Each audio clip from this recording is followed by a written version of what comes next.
प्रिय धर्मानुरागियों, जय माता दी। प्रिय धर्मानुरागियों, आज हम उस टॉपिक के बारे में बात करेंगे, उस विषय के बारे में बात करेंगे, जो समाज में एक बहुत बड़ी बुराई है।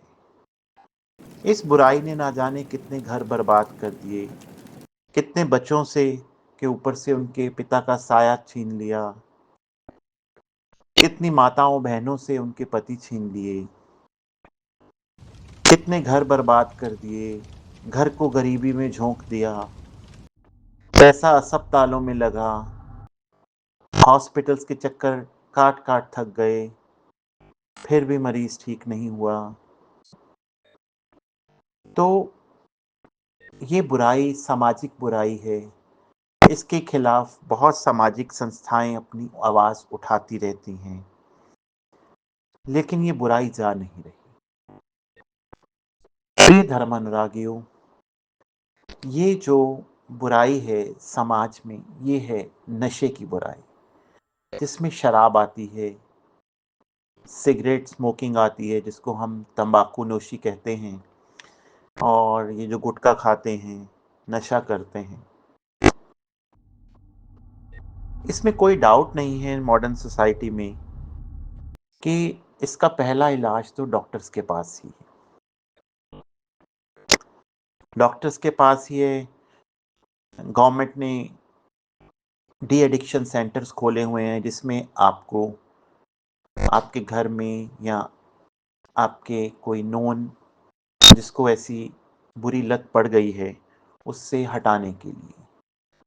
पर क्या हम इसमें कोई साथ में अगर आध्यात्मिक उपाय भी लें, ताकि वो जो डी एडिक्शन सेंटर्स वाले मरीज को मेडिसिन्स दे रहे हैं और उनकी साइकोलॉजिकल काउंसलिंग कर रहे हैं, उसमें एक सोने पे सुहागा हो जाए, तो उसमें कोई बुराई नहीं।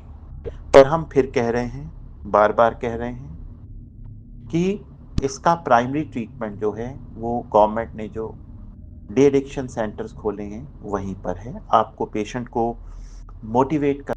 तो आज हम हॉरोस्कोप के माध्यम से जानते हैं कि आप कैसे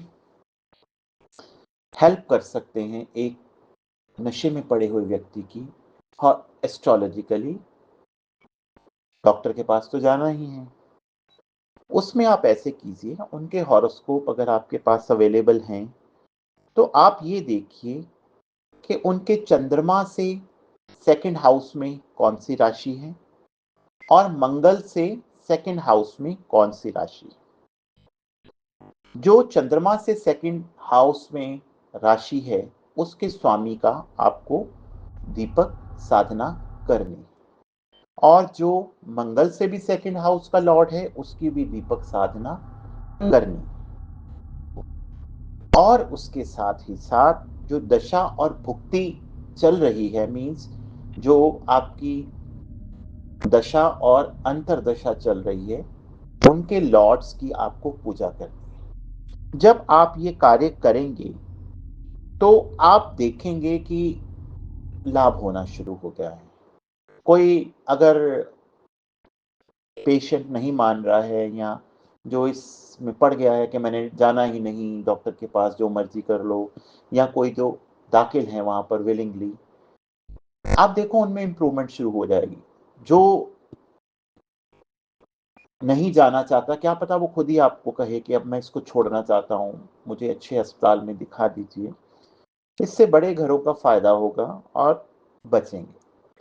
तो हम प्रस्तुत जन्म कुंडली में दिखाते हैं कि इस कुंडली में आप देखिए चंद्रमा कौन सी राशि में है, मेष राशि। उससे सेकंड हाउस में कौन सी राशि होगी, वृषभ। तो वृषभ के स्वामी कौन है, वृषभ के स्वामी हैं शुक्र। तो शुक्र की जो अधिष्ठात्री देवी हैं महालक्ष्मी, आप उनके महालक्ष्मी का फोटो या छोटी सी मूर्ति लेके रोज उनके सामने 5 दिए जगा सकते हैं। और मंगल आप देखो कर्क राशि में है, और उससे अगली राशि कौन सी है, सिंह। तो सूर्य देव की प्रतिमा या सूर्य नारायण की फोटो लेकर उनके आगे भी आप 5 दिए जगा सकते हैं। दिए आप घी के भी जगा सकते हैं और जैसे कई बार कई लोग कहते हैं लाल किताब वाले कि घी के दिए नहीं जगाइए क्योंकि इससे महालक्ष्मी अप्रसन्न होती हैं। तो आप तिल के तेल का ऐसा दीपक है जो सभी लोगों को सॉरी लोगों को नहीं, जो सभी हमारे ग्रहों को, सभी देवी-देवताओं को प्रिय है। तो वो इसे स्वीकार करते हैं। आप ये जगा के देखिए और साथ ही साथ आप देखिए दशा कौन-सी चल रही है और अंतर्दशा कौन-सी चल रही है। उनके जो लॉर्ड्स हैं, उनकी डेली पूजा कीजिए। इससे आपको शीघ्र ही लाभ होगा। हम अपनी वाणी को